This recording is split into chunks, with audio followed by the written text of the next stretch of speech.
Good morning. It is Sunday, actually. Um, I normally post these on a Saturday. Saturday went a bit pear-shaped for me, so you're getting it today instead. Um, Now, it seems like forever since I've done one of these Saturday videos, but back to the recap. Now, before I move forward, moving back a little bit, in the last video, whenever I talked about the collision between the small jammer and the ship that was about to happen, one thing that I think I failed to mention was what Mr. X had been up to. Now, Mr. X, the group's crystal psychic man with no memory, um, has been toying with his new psychic powers that he's discovered. He actually reached out and attempted to see if he could detect Sniven's mind aboard the small jammer before he got to them. Um, Rolls did not go in his favor. Um, and the crew are not quite sure what happened to him.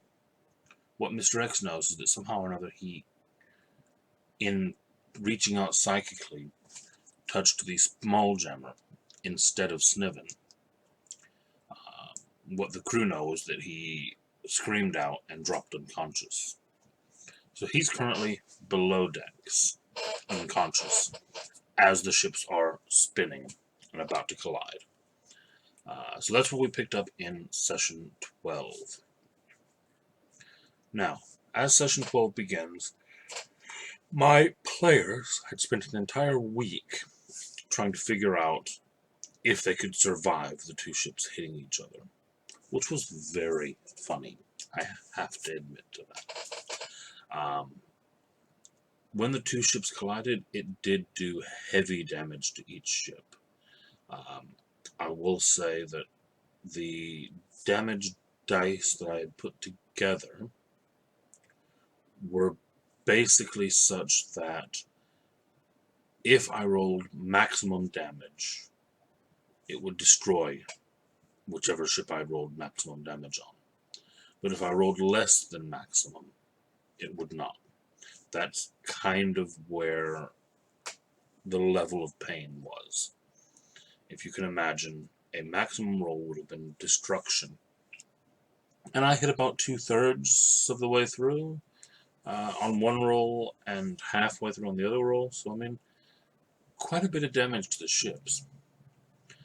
And as they collided, unbeknownst to the crew as to why, Mr. X, who had been unconscious below decks, starts screaming. Sinclair, Edgar, and Bill all holding their composure and managing not to fly off the ship because there was a roll to see if they would fly off into space. Leap onto the small jammer and board it. Immediately trying to find and capture Sniven. They spend 6 hours searching this very small ship, and they cannot find him. Meanwhile, those with repair skills start doing repairs on the ships to try to get them able to fly again. After they've spent 6 hours kind of doing patchwork, it's not proper repairs, but patchwork, and still no sign of Sniven, Susha then attempts telepathic communication with Mr. X to try to see if he could figure out why he started screaming. He gets no response whatsoever. So, after a while of thinking, he decides, okay, well, time to try something a bit more risky. He tries to telepathically communicate with the small jammer, at which point, to his surprise, he contacts the mind of Mr. X, and they realize that somehow or another, Mr. X has cast his mind into the small jammer. Which is, of course, why he started screaming, because he had just been dealt loads and loads of damage in the collision. Sorry, Mr. X. That's what happens when you roll bad with telepathy in my game. They spent a few more hours, I think nearly a day, doing more repairs onto the ship. During that time, they discussed what to do with Mr. X because they still didn't know how to fix him. They finally decided moving him onto the small jammer. The proximity might have some effect. It, in fact, did. Good rolls, people. Where he awakened screaming and panicking again. At which point he seemed fine.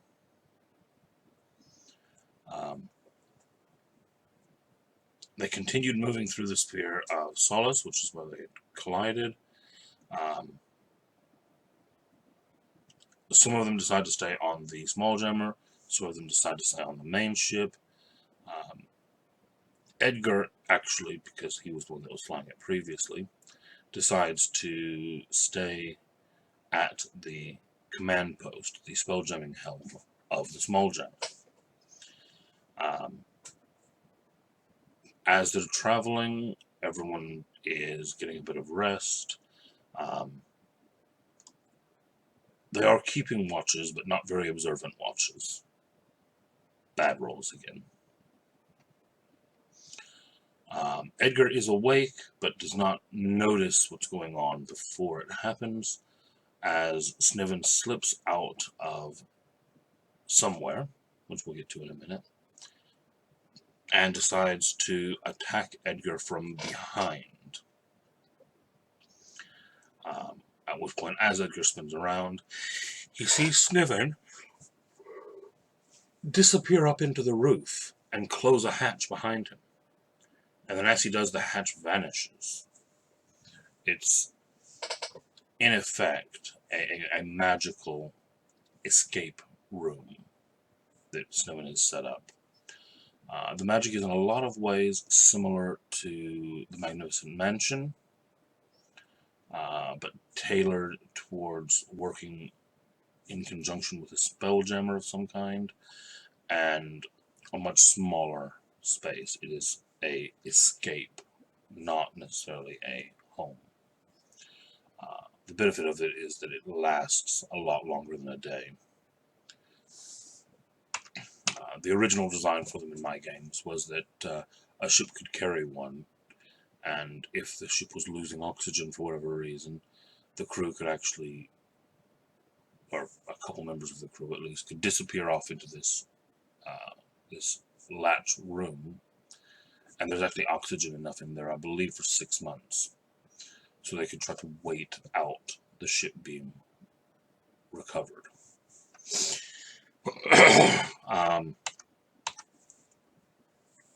After he attacks Edgar, he disappears back into the hatch. The rest of the crew arrives shortly after the alarm is raised. Sniven does eventually stick his head back out again.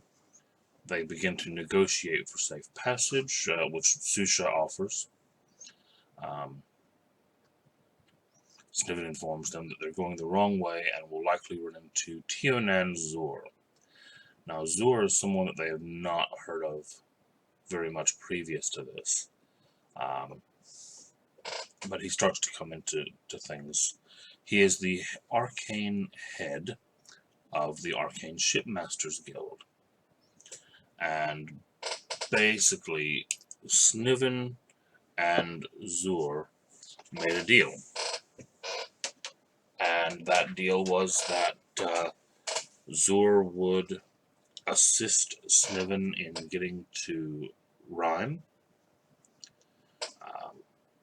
which was Sniven's target all along. And once Sniven arrived in Rhyme, he would leave the small jammer in orbit, and Zur could come pick it up, and the ship was to be his payment. Which obviously, for a shipmaster, having a small jammer to study and dissect would be phenomenal. it was actually Zor that provided Sniven with the hatch, among other things.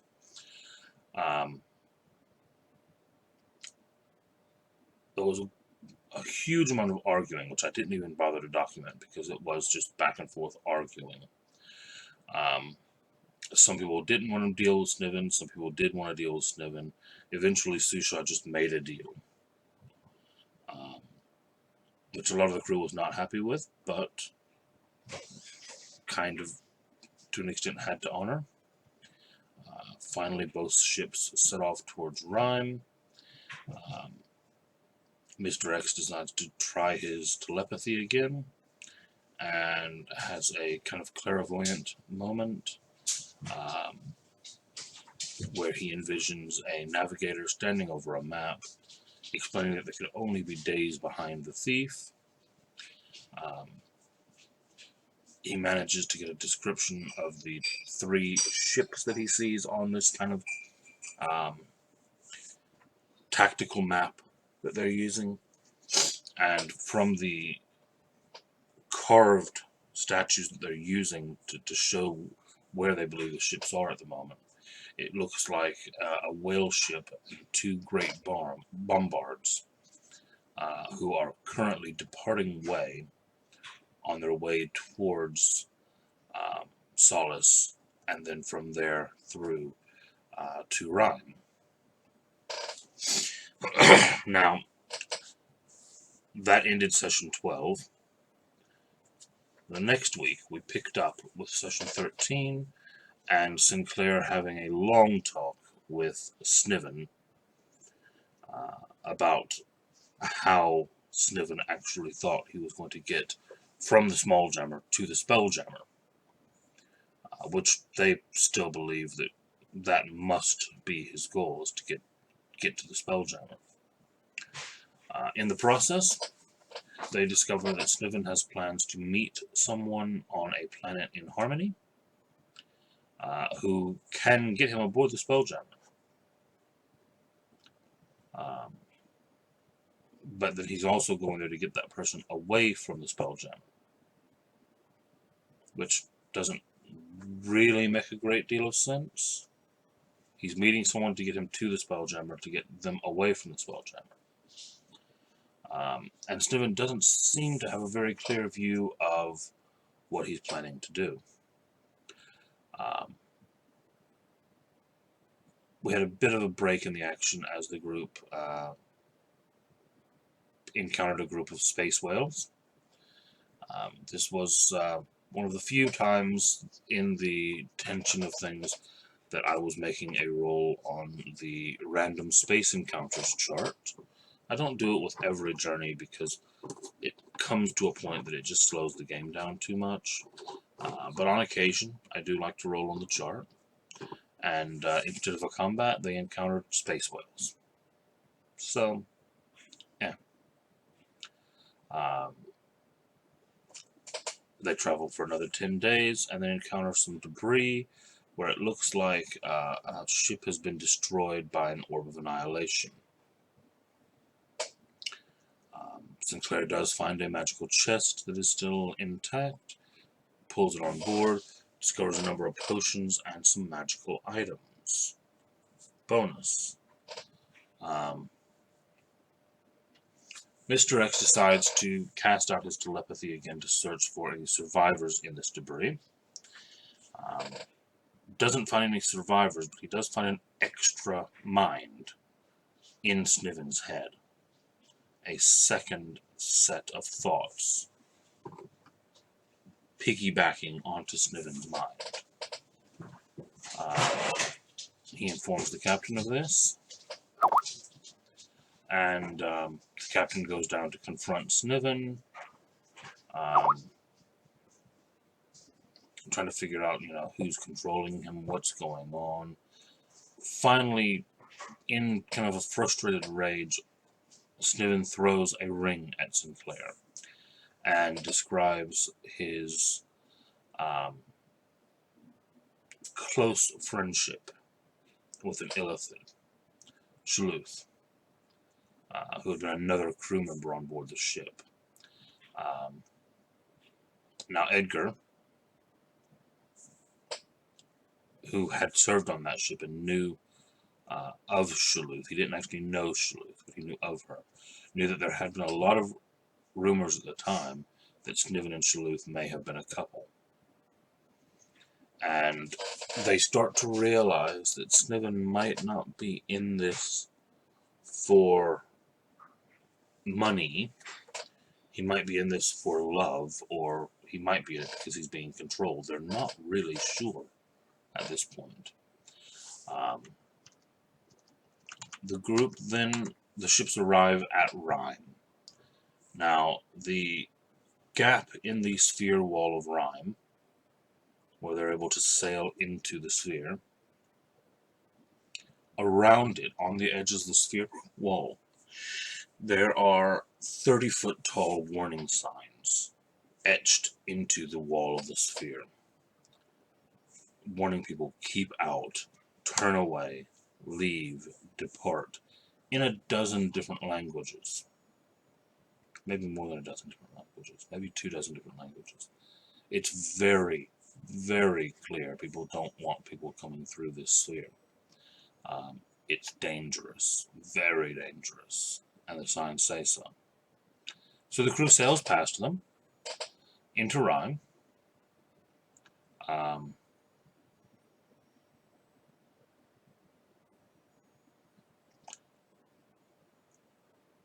There's a bit of bickering back and forth in regards to what's going to happen next. Sniven says they need to go to the world ahead of them, which is Harmony. Sinclair refuses to do so, says we're not going down there, orders Rufus to spin the ship around, at which point Sniven declares that they've broken their deal, which, especially for an arcane like Susha, is a big problem. If he gets known as a deal breaker, then he's ruined. Susha then agrees to take Sniven the rest of the way through magic instead of taking the ship there. At which point he teleports him on kind of a bouncing path through a world called Hyrule, and then on to Grom, which is where Susha knows Sanshara to be currently. Sniven demands to be taken back. Susha then informs him that the Arcane Council waits inside. At which point Sniven spins and dives into the stonework using one of his racial abilities and disappears off into the tower. Susha begins making his way through the Sanshara's tower, finally reaches the throne room. By the time he gets there, he finds Sniven being held aloft in the air, busily explaining to Sanshara why Susha is a deal breaker, and what deals they've made, and what deals he has not kept.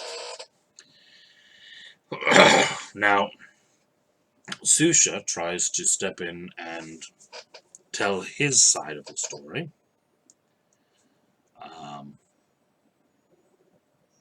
There's a lot of back and forth. He said, they said, she said, they said, blah.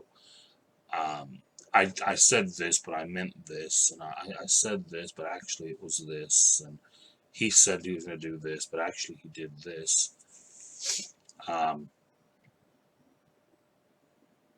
And eventually Sanshara says that Susha must either complete the deal that he has made, or he must face a sanction resulting from his actions. Susha attempts to appeal to his uncle's best interest, talking about the legend of Rime, what negative effects could occur if they go down there. At this point, a bit of a big reveal. Sanshara summoned the completed Rod of Law. Now, for those who were paying attention previously, Sanshara wanted them to retrieve a piece of a broken rod from the library as payment. Now, obviously he managed to get it through other means, and it was at this point that they realized that he has managed to reassemble the Rod of Seven Parts, and he holds the completed Rod of Law. And he then declares that, however stupid the deal was to make, Susha made a deal, and he must keep it.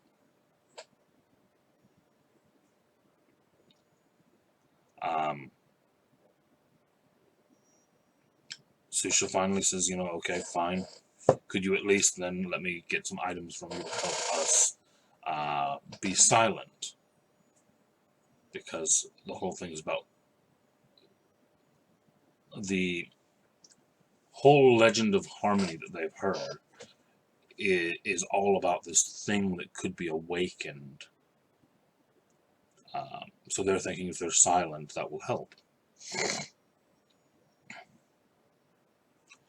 Susha, also thinking it would be a great idea, asks his uncle if he could curse Snivin with silence, because he doesn't think Snivin will wear an item to provide silence. He thinks he might try to betray them in some way. Now, Sanshara thinks this is a brilliant idea. He loves this idea. So seldom is he impressed with his nephew, but he decides this is a great idea. And silence curses Snivin and Susha. Because that's the kind of guy Sanshara is. You ask him to go a mile, and he goes 2.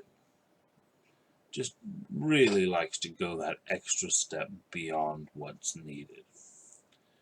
And of course, the curse can only be lifted in a kind of Giaz type way on the safe delivery of the small jammer. He also provides 6 rings of silence and a circle of planetary arrival in exchange for the emergency hatch. Which obviously Snivin is a bit upset about, because that was his item, not Susha's.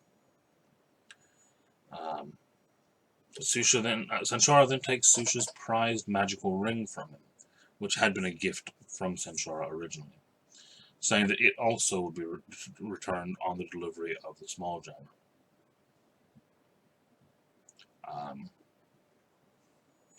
He then gives Susha a ring, because the ring normally is what allows Susha to teleport around all over the spheres. He gives him one that will take him just back to where he needs to go. Excuse me, still tired. And